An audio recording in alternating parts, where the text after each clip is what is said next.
بسم اللہ الرحمن الرحیم۔ محترم مکرم سامعین گرامی، جمعے کے دن کے سلسلے میں ویسے تو مسلمان بڑا اہتمام کرتے ہیں، ٹھیک ہے۔ جمعے کے دن کے سلسلے میں نہانا دھونا، خوشبو لگانا، جمعے کی نماز پڑھنے جانا، اچھا پکانا کھانا وغیرہ، ان چیزوں کا تو ہوتا ہی اہتمام۔ مسلمان گھرانوں میں جمعہ گویا کہ عید کا دن ہوتا ہے، ٹھیک ہے۔ لیکن دوستو بزرگوں، 7 چیزیں آج ہم آپ کے سامنے بیان کریں گے، وہ 7 بڑے بڑے کام ہیں جو جمعے کے دن ہم کو کرنا چاہیے۔ ان میں ہم سے کافی غفلت ہوتی ہے۔ عام طور پر ہمارے نوجوان خاص طور سے ان باتوں میں مبتلا ہوتے ہیں، نوجوان کیا دوسرے بھی سبھی سمجھ لو مسلمان ان چیزوں میں کوتاہی کرتے ہیں۔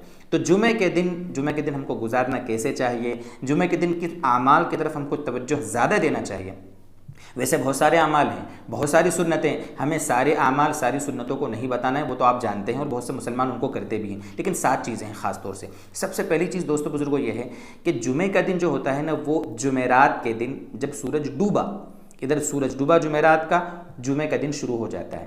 جمعے کا دن جب سورج ڈوبتا ہے تب تک یہ جمعے کا دن کہلاتا ہے۔ جمعے کا دن جمعے کے سورج نکلنے سے نہیں ہوتا، بلکہ جمعرات کا سورج ڈوبنے کے بعد سے جمعے کا دن شروع ہو جاتا ہے۔ تو سب سے پہلے ہمیں دوستو بزرگوں جیسے ہی جمعے کا آغاز ہو، درود شریف کا اہتمام ہم کو کرنا چاہیے۔ جمعے کے دن ہم سارے دوسرے کام کرتے ہیں، لیکن درود شریف کا اہتمام بالکل نہیں کرتے۔ بعض روایتوں سے سمجھ میں آتا ہے کہ عام دنوں میں ایک مرتبہ اگر کوئی نبی اکرم صلی اللہ علیہ وسلم پر درود بھیجتا ہے، اللہ اس پر 10 رحمتیں نازل فرماتے ہیں، لیکن روایتوں سے ایسا مفہوم ہوتا ہے کہ اگر جمعے کے دن اگر کسی نے درود بھیجا آپ صلی اللہ علیہ وسلم پر، تو اللہ تعالیٰ اس پر 70 رحمتیں نازل فرماتے ہیں۔ تو جمعے کے دن جتنے بھی اذکار ہیں ان میں سب سے افضل جو ہوتا ہے نا، وہ ہوتا ہے اللہ کے نبی صلی اللہ علیہ وسلم پر درود بھیجنا۔ تو پہلا کام جمعے کے دن کثرت سے ہمارے نبی امام الانبیاء سرکار دو عالم صلی اللہ علیہ وسلم پر درود بھیجیں۔ دوسرا کام ہمیں یہ کرنا ہے کہ جمعے کے دن مسجد جلدی جانا۔ کتنی غفلت ہوتی ہے اس میں، بہت سارے لوگ تو ایسا کرتے ہیں کہ بالکل خطبہ ادھر اسٹارٹ ہو رہا ہے بلکہ جماعت کھڑی ہو جاتی ہے تب مسجد جانے کی فکر کرتے ہیں، بالکل غلط ہے۔ یہ بہت بڑے ثواب سے محرومی کی بات ہے دوستو بزرگوں۔ جمعے کے دن جمعے کی اذان ہوتے ہی مسجد میں حاضر ہو جانا چاہیے۔ ارے وہاں بات ہوتی ہے اگر دین کی، تو ہم چاہتے ہیں کہ ہمارے کان میں دین کی بات پڑے ہی نہیں، کہ کہیں ایسا نہیں ہو کہ ہم دیندار بن جائیں نا، اللہ والے بن جائیں۔ ہم تو بھاگتے ہیں دین کی باتوں سے۔ میں مسجد میں جائیں گے، سورہ کہف کی تلاوت کریں گے، وہاں ذکر کریں گے، صلاۃ التسبیح پڑھیں گے وغیرہ وغیرہ، بہت سارے کام ہو جائیں گے، اور اس کے بعد پھر نماز پڑھ کر پھر اپنے گھروں کو جائیں گے۔ تو مسجد جلدی جانا یہ دوسرا کام ہے جس میں ہم غفلت کرتے ہیں۔ تیسری چیز پیدل جانا۔ جمعے کی نماز پڑھنے کے لیے پیدل جانا سنت ہے، اس کا دھیان رکھنا چاہیے، ٹھیک ہے۔ چوتھی چیز امام کے قریب بیٹھنے کی فکر کرنا، بالکل دور، کچھ وضو خانوں پہ بیٹھ رہا ہے، کوئی آخری صف میں بیٹھ رہا ہے، کہیں میں آگے نہ چلا جاؤں۔ ارے بھائی نماز میں تو آگے آنا چاہیے، امام کے قریب ہو کر بیٹھنا چاہیے۔ کئی روایتوں میں امام کے قریب بیٹھ کر خطبہ سننے کی بڑی زبردست فضیلتیں آئی ہیں، اس لیے امام کے قریب بیٹھ کر امام کا خطبہ سننے کی ہمیں فکر کرنا چاہیے اور امام کے قریب جمعے کی نماز پڑھنا چاہیے۔ یہ چوتھا کام ہے۔ پانچواں کام جمعے کے خطبے کو خاموشی سے سننا، جمعے کے خطبے کو خاموشی سے سننا۔ ادھر خطبہ چل رہا ہے، ادھر پیچھے باتیں ہو رہی ہے۔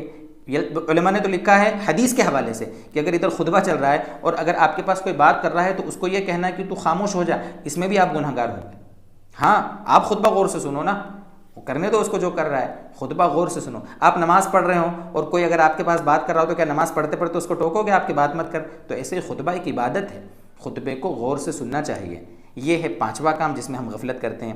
چھٹا کام جمعے کے دن دعا مانگنا، بہت غفلت ہوتی ہے۔ حالانکہ حدیث پاک میں جمعے کے دن خاص گھڑی بتائی گئی ہے کہ اس گھڑی میں جو بھی اللہ سے مانگا جائے اللہ قبول فرماتے ہیں۔ ہم کتنی غفلت کرتے ہیں، ایک تو جاتے ہیں بھاگ کر جلدی 2 رکعت پڑھتے ہیں اور بھاگ کے آتے ہیں، ایسا نہیں ہونا چاہیے۔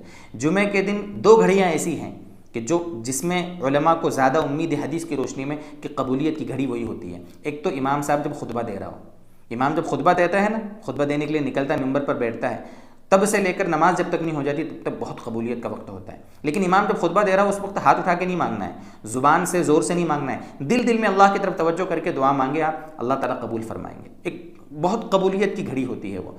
اور دوسرا ہوتا ہے جمعے کے دن عصر سے لے کر مغرب کا جو وقت ہوتا ہے، یہ جو 1-1.5 گھنٹے کا وقت، اس کو فارغ کر دیں۔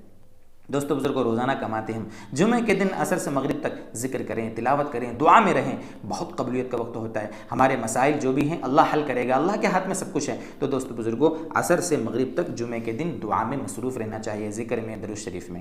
یہ ہے چھٹا کام۔ اور ساتواں کام سورہ کہف کی تلاوت کرنا، سورہ کہف کی تلاوت پوری مسجد میں 1-2 لوگ ہوتے ہیں پوری مسجد میں جنہوں نے سورہ کہف کی تلاوت کی ہوتی ہے۔ جمعے کے دن یعنی کہ جمعرات جس سورج ڈوبا ہے تب سے لے کر جمعے کے سورج ڈوبنے تک یہ جو 24 گھنٹے ہوتے ہیں نا، اس درمیان میں کبھی بھی سورہ کہف کی تلاوت کرنے سے سورہ کہف کی فضیلت ہمیں حاصل ہو جائے گی۔ بڑی فضیلتیں ہیں۔ آج کل دجالی نظام کا جو دورہ ہے نا، دجالی فتنے سے بچاؤ کا سب سے بڑا ہتھیار دوستو بزرگوں سورہ کہف کی تلاوت ہے۔